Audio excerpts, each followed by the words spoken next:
टूटी फूटी बिल्डिंग्स थी, इस तरह का कुछ था।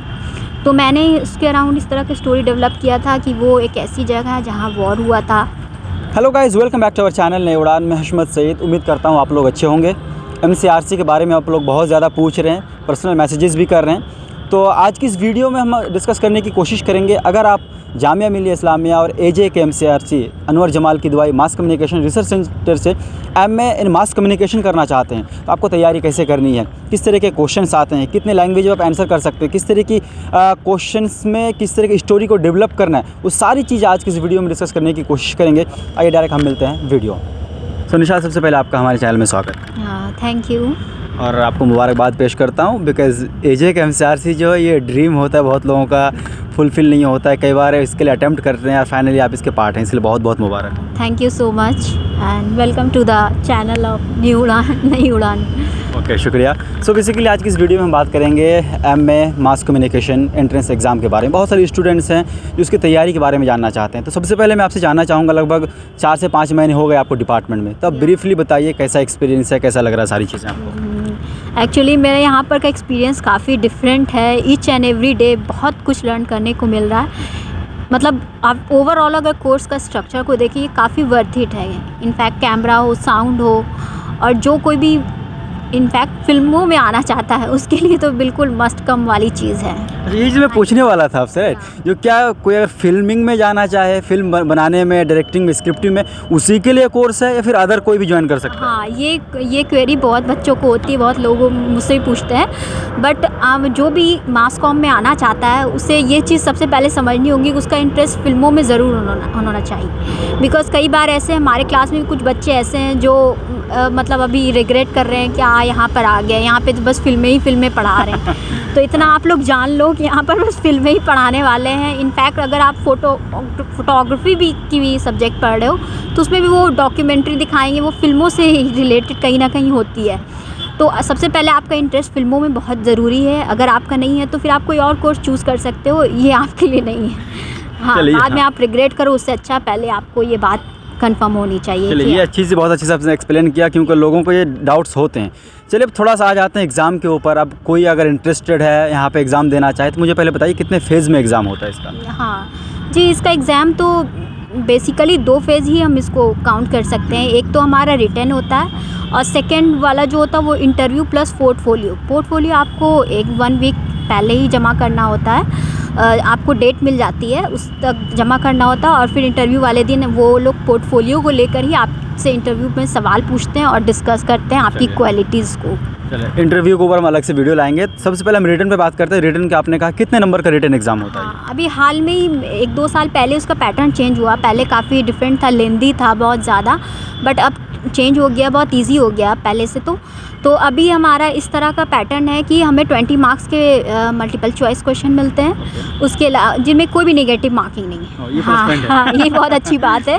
यहाँ आप स्कोर कर सकते हो तुक्का मार के भी, ठीक है। एंड सेकेंड थिंग इज़ हमारा सब्जेक्टिव पार्ट।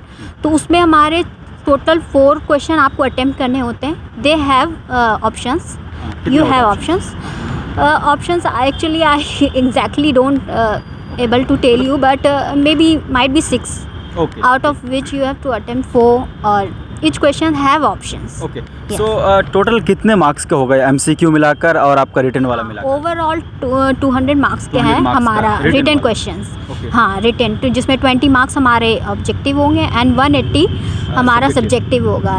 MCQ का आपने बताया, मल्टीपल चॉइस क्वेश्चन का 20 क्वेश्चन का। मैं एरिया ऑफ क्वेश्चन जानना चाहूँगा, किस तरह के क्वेश्चन उसमें होते हैं या फिर किस तरह के टॉपिक्स को कवर किया जाता है उसमें?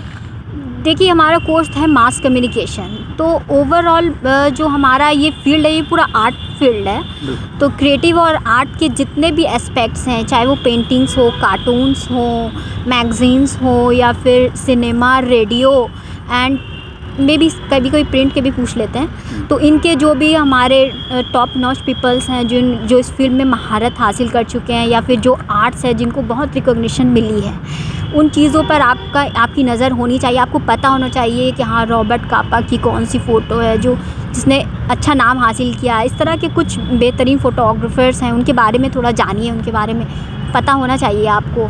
तो क्या ये सिर्फ लाइक जो नामी फोटोग्राफर्स हैं फिर फिल्म मेकर्स हैं सिर्फ उन्हीं के बारे में पूछते हैं, फिर रिसेंट में कुछ इंसिडेंट अगर होता है इससे रिलेटेड उसका भी पूछा जाता है? नहीं, उसके अलावा आपको अवार्ड्स जो भी होते हैं फिल्म से रिलेटेड, करंट अफेयर्स। हाँ, या फिल्म से साहित्य के जो भी अवार्ड्स हैं उनमें करंट अफेयर्स ज़रूर पूछता है आपका कि आपका फिल्म फेयर कौन सी फिल्म ने जीता, या बेस्ट एक्ट्रेस, जो वेल नोन अवार्ड्स है, ऐसा नहीं कि ऐसे कोई भी हाँ, डेफिनेटली वेल नोन, हाँ, एकेडमिक्स। और उसके अलावा ऑस्कर से क्वेश्चंस तो होते ही होते हैं, या चाहे वो डायरेक्टर्स हो या फिर बेस्ट एक्ट्रेस, जिसकी भी बात पूछ ले वो। तो ये सारा एरिया अगर कोई देखता है तो एमसीक्यू आराम से कवर कर सकता है। या कर सकता है। उसके अलावा ऐसा नहीं कि जिस साल आप एंट्रेंस दे रहे हो सिर्फ उसी साल का, उससे हाँ, वो लोग थोड़ा ट्रिकी करते हैं, तो आप उससे एक साल पहले का भी पढ़ लो। या जब ये करंट अफेयर्स की बात आए अवार्ड्स वाली, तो आप जैसे कि अभी 2024 चल रहा है, तो इस बार अगर हो गया वो तो पढ़ो, लास्ट ईयर का भी पढ़ लो। हाँ, ओके, चलिए अब आते हैं हम थोड़ा रिटन वाले सेक्शन में। आपने जैसे कहा 4 क्वेश्चन अटेम्प्ट करने होते हैं, तो किस तरह के क्वेश्चंस इसमें होते हैं, थोड़ा बता सकते हैं आप? हाँ, इनमें 2 क्वेश्चन जो होते हैं वो आपका क्रिएटिव राइटिंग पर होते हैं, और 2 थोड़ा थियोरेटिकल और कंटेम्प्रेरी वर्ल्ड के अंडरस्टैंडिंग को लेकर होते हैं। जैसे कि शुरू के जो 2 क्वेश्चंस होते हैं जो 50, हाँ, क्रिएटिव राइटिंग पर है, 50-50 मार्क्स वाले, उनकी बात करें तो उनमें एक क्वेश्चन आपका होता है, फ़ोटो दिया रहेगा आपको। वो फ़ोटो किसी भी फेमस फोटोग्राफर का कोई फ़ोटो हो सकता है, बट ये ज़रूरी है, आप इतने फ़ोटोज़ होते हैं, इतने फ़ोटोग्राफर्स हैं, कोई भी फेमस हो सकता है, आपको नहीं पता होगा, तो ये वो लोग एक्सपेक्ट भी नहीं करते कि आपको वो पता हो, ठीक है। बट आप उस फ़ोटो के अराउंड आपको एक स्टोरी डेवलप करनी है, ना कि उसे समझाना है कि हाँ वो फ़ोटो में क्या है, यहाँ ये रखा वो रखा, वो चीज़ें नहीं बतानी है आपको उस फिगर को समझना है। और उस कहते हैं कि एक फ़ोटो जो है 1000 वर्ड्स के होते हैं, स्टोरी उसके अंदर होता है, हज़ारों चीज़ें उससे बता सकते हैं। हाँ, हज़ारों वर्ड्स का एक फ़ोटो डिस्क्राइब करता है। तो उसी तरह आप उस फ़ोटो के अराउंड क्या आपको समझ आया, उसके पीछे क्या हो सकता है, क्या आप स्टोरी डेवलप कर सकते हो। जैसे कि लास्ट टाइम हमारा आया था, इस तरह का कुछ टूटी फूटी बिल्डिंग्स थी, इस तरह का कुछ था, तो मैंने उसके अराउंड इस तरह की स्टोरी डेवलप किया था कि वो एक ऐसी जगह है जहाँ वॉर हुआ था, मतलब एक ऐसी स्टोरी हो जो मीनिंगफुल हो। हाँ, मीनिंगफुल, उसके कुछ मीनिंग्स ड्रॉ कर सकें आप, और मतलब कोई मैसेज हो। हाँ, फोटो को डिस्क्राइब नहीं करना है, फोटो को बिल्कुल भी डिस्क्राइब नहीं करना, वरना आप 50 मार्क्स गए आपके। या चलिए दूसरा क्रिएटिव में क्या होता है? हाँ, सेकंड वन इज़ कोई शॉर्ट क्वेश्चन या शॉर्ट सेंटेंस होगा, हाफ सेंटेंस। जैसे कि मैं वो इंग्लिश, सब सारी चीज़ें इंग्लिश में ही होगी, मैं आपको बता दूँ, आप अटेम्प्ट उसे इंग्लिश, हिंदी या उर्दू किसी भी लैंग्वेज में कर सकते हो, बट क्वेश्चन इंग्लिश में ही होगा। तो जैसे कि मैं सुबह उठी, I open my eyes and something, बस इस तरह का। अब क्या था वहाँ, क्या देखा आपने, आपको क्या महसूस हुआ, या जैसे कि मैं पहाड़ के किनारे थी and I fly like a bird. अब उसके बाद क्यों आपने फ्लाई लाइक ए बर्ड ऐसा कहा, ठीक है। मतलब ये कोई इतना सा सेंटेंस होगा, उसके अराउंड आपको अपनी इमेजिनेशन और अपनी क्रिएटिव थिंकिंग को डेवलप, जितने भी है आपके, हाँ, कोई भी फिक्शन स्टोरी या भी कुछ भी ऐसा स्टोरी जो आप मतलब कनेक्ट करो, जो कि इंटरेस्टिंग हो, उसके अराउंड डेवलप करो। तो बाकी 2 क्वेश्चन और जो 40-40 मार्क्स के होते हैं उसमें क्या होता है? या बाकी जो 2 क्वेश्चन हैं उनमें वो कंटेम्प्रेरी वर्ल्ड, जो मॉडर्न वर्ल्ड की अंडरस्टैंडिंग है, उसमें होगा आपका। जैसे कि एक क्वेश्चन आया था कि न्यू एजुकेशन पॉलिसी पे आपका क्या अंडरस्टैंडिंग या कॉल है, आपकी मे बी आप उसको सपोर्ट करो या फिर आप उसके अगेंस्ट जाओ, बट आपकी क्या अंडरस्टैंडिंग है, आपको उसको प्रूव करना है। Points should be straight, because जो क्वेश्चन पेपर आपको मिलेगा उसमें सिर्फ 2 या 3 पेजेस ही आपको मिलेंगे, उतने में ही आपको लिखना होगा। तो आप ये मत सोचना कि मैं बहुत ज़्यादा ऐसे बढ़ा चढ़ा के लिखूँ, ये वो नहीं, स्ट्रेट फॉरवर्ड आंसर लिखो, मतलब ढंग के, मतलब कि लगे कि कोई इंटेलेक्चुअल है, जिसे अंडरस्टैंडिंग है, हाँ, जिसे अंडरस्टैंडिंग है चीज़ों की, और वर्ल्ड में क्या चल रहा है उसे पता है, और उसका क्या इफेक्ट हो सकता है वो भी पता है। या बिल्कुल, मास्टर लेवल के पेपर हो तो इतना तो अंडरस्टैंडिंग होनी चाहिए ना। चलिए क्वेश्चन से आगे आते हैं। मेन प्रॉब्लम होता है जो स्टूडेंट ये डेटा कलेक्ट कहाँ से करे। सबसे पहले मैं जानना चाहूँगा आपका खुद का, तो आपका क्या एक्सपीरियंस रहा, आपने क्या स्ट्रेटजी अपनाई थी, आप किस तरह तरीके पूरे मटेरियल को कलेक्ट करते थे, फिर क्या कुछ था सारी चीज़ें?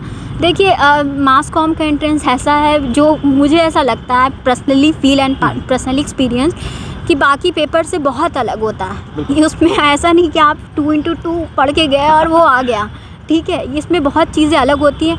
आपको अगर सचमुच में आपको चीज़ों के बारे में नॉलेज है, ओवरऑल आपकी आंखें और कान खुले रहे साल भर, तो आप उस पेपर को आराम से कर लोगे। और ये भी पेपर करने के बाद ये भी सोचोगे इतने पढ़ने की ज़रूरत भी कहाँ थी। या ये तो होता है, या ये होता है। तो आप अगर आप उस टीवी न्यूज़ आप बिल्कुल देखो, ठीक है, अच्छे चैनल्स देखो, जो डिस्क्रिप्टिव तौर पर मतलब एनालिसिस करती हैं, मतलब क्रिटिकली एनालिसिस करती हैं चीज़ों को। तो उसके अलावा आप अगर और भी जैसे उसमें क्वेश्चंस आते हैं, जो एक और सब्जेक्टिव हमारा क्वेश्चन था, उसमें सिनेमा से रिलेटेड भी आता। तो आप जो फिल्मों ने काफ़ी रिवॉल्यूशनरी स्टेप उठाया, जैसे कि मैं क्वेश्चन सोच लूँ कि OTT पे आजकल रेगुलेशन लगाने की बात आ रही है, तो उस पर आपका क्या कॉल हो सकता है। तो इस तरह के टॉपिक्स देखो आप, चैनल्स हैं स्टडी IQ या और भी जैसे जो मतलब स्टडी मटेरियल्स प्रोवाइड करते हैं, उन्हें देखते रहो अपना। तो मेन प्रॉब्लम यहाँ पे ये होता है ना, जो क्रिएटिव राइटिंग जो होता है मेन, वो कैसे क्रिएटिव बनाए ये पता नहीं होता स्टूडेंट्स को। लाइक जो क्या लिखूँ मैं जो वो क्रिएटिव लगे। तो देखिए क्या लिखूँ वो एकदम से आने वाली चीज़ है। आपको मतलब आपके अंदर जो चीज़ अगर पहले से होगी तो वो वहाँ दिख जाएगी टीचर को, ठीक है। आपको इतना टेंशन लेने की ज़रूरत नहीं है हाँ इस बारे में। तो अगर आप फिल्में देखते हो तो आपको उनका पैटर्न पता होगा, और फिल्मों को आप थोड़ा अच्छे से देखना शुरू कर दो कि उनमें क्या हो रहा है, क्या ईच एंड एवरी फ्रेम कुछ और मीनिंग भी ड्रॉ करती है। तो आपको जो लिटरल मीनिंग से ज़्यादा थोड़ा और जो मीनिंग जो फिल्में दिखा रही हैं उन पर फोकस करना होगा। इसमें टेक्निकल चीज़ें भी पूछते हैं, जैसे कैमरा एंगल वगैरह, शॉट्स के बारे में। नो, इसकी तो बिल्कुल फिक्र करने की ज़रूरत नहीं है कि टेक्निकल चीज़ें बिल्कुल नहीं पूछते, बिकॉज और भी बच्चे हैं जो अलग अलग फील्ड से आते हैं। History, they might be from history और फिजिक्स, या ये ज़रूरी नहीं है। नहीं, ये बिल्कुल ज़रूरी नहीं। आप किसी भी फील्ड से, आप हिस्ट्री से आके भी, there are lot of students in my class, they are from physics और हिस्ट्री और इंग्लिश, या So they are also pursuing the same course. Yeah, they are pursuing and doing good.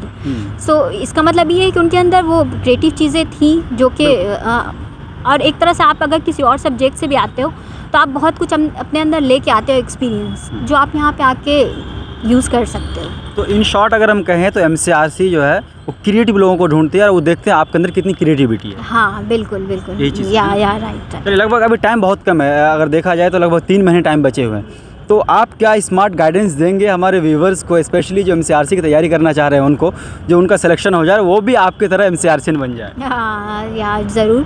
तो अभी 3 महीने काफ़ी है, मैं इतना कहूँगी काफ़ी है। अगर आप ढंग से दिन भर में मतलब 2-3 घंटे भी ठीक से न्यूज़ वगैरह को दे दो, ऐसा नहीं पेन पेपर ऐसे लेके लिख रहे हैं, ठीक है, बिकॉज 4 ही क्वेश्चन होता है, आप लिख लोगे, ठीक है। अगर आप लिखने की आपको आदत, आप लिख लोगे तो इतना टाइम का उतना कॉन्स्ट्रिक्शन नहीं होता, बट आपको आना चाहिए, क्रिएटिविटी आनी चाहिए, आपके पास पॉइंट्स होने चाहिए।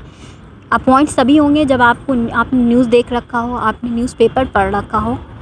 या तो एक सवाल और हो सकता है ना, कोई तो क्रिएटिव कुछ करना चाहता है लेकिन अगर उसके अंदर नहीं है, वो डेवलप करना चाहता है, तो किस तरह क्रिएटिविटी को डेवलप करे, फिर क्रिएटिव थिंग को डेवलप करे? हाँ देखो, बहुत से ऐसे चैनल्स वगैरह हैं जो कि फ़िल्मों को एनालाइज़ करते हैं, या उनके जो टॉपिक्स हैं उनको वो लोग डिस्कस करते हैं इंटरव्यूज़ में अपने, या फिर इंटरव्यूज़ वगैरह देखिए, या फिल्म क्रिटिक्स की आर्टिकल्स आप लोग पढ़िए, ये मैं कह सकती हूँ, ये बहुत ही हेल्पफुल होगा। और मैं अपने तरफ से एक चीज़ ऐड करना चाहूँगा यहाँ पे, जो क्रिएटिव चीज़ों को अगर आप डेवलप करना चाह रहे हैं, सिंपली कोई एक स्टोरी उठाइए और उसी को आप रिक्रिएट करने की कोशिश कीजिए, राइट। इसको और मैं अगर ये एंगल दूँ तो कैसा हो सकता है, ये एंगल दूँ तो कैसा हो सकता है, ये भी आपके लिए बहुत ज़्यादा हेल्पफुल हो सकता है। इसके अलावा कुछ और गाइडेंस, कुछ और सलाह देना चाहेंगे व्यूवर्स को? हाँ, जैसे कि अगर आपने कोई बुक वगैरह भी अच्छी खासी पढ़ रखी हो तो कई बार आप उसकी कुछ स्टोरी लेकर, कुछ अपना लेकर, कुछ एक अलग एंगल तैयार कर सकते हो। तो आप पढ़ने लगो प्लीज़, हाँ पढ़ो, और अच्छी चीज़ें पढ़ो जिनसे बहुत ज़्यादा इन्फॉर्मेशन मिल रहा है। ऐसा नहीं कि कुछ भी, जैसे फिल्में अगर देख रही हो, कोई फिल्म आपको पसंद आई, वो बहुत इंटेलेक्चुअल फिल्म है, अच्छी फिल्म है, तो उसकी रिव्यूज़ जाके पढ़ो। हाँ। कि क्रिटिक्स उसके बारे में क्या कह रहे हैं, जो फिल्म एनालिस्ट हैं वो सब उसके बारे में क्या कह रहे हैं। इससे आपका डेवलप होगा, आपकी दिमाग खुलेगा कि हाँ अच्छा, चीज़ों को ऐसे भी देख सकते हैं। या ओके, तो निशात, इतनी सारी अहम जानकारी देने के लिए आपका शुक्रिया। उम्मीद करूंगा जो हमारे व्यूवर्स हैं ये वीडियो काफ़ी हेल्पफुल होगा उसकी तैयारी के रिलेटेड लेकर। All the best for viewers, for all of them who are preparing for this. Okay, thank you so much. Thank you.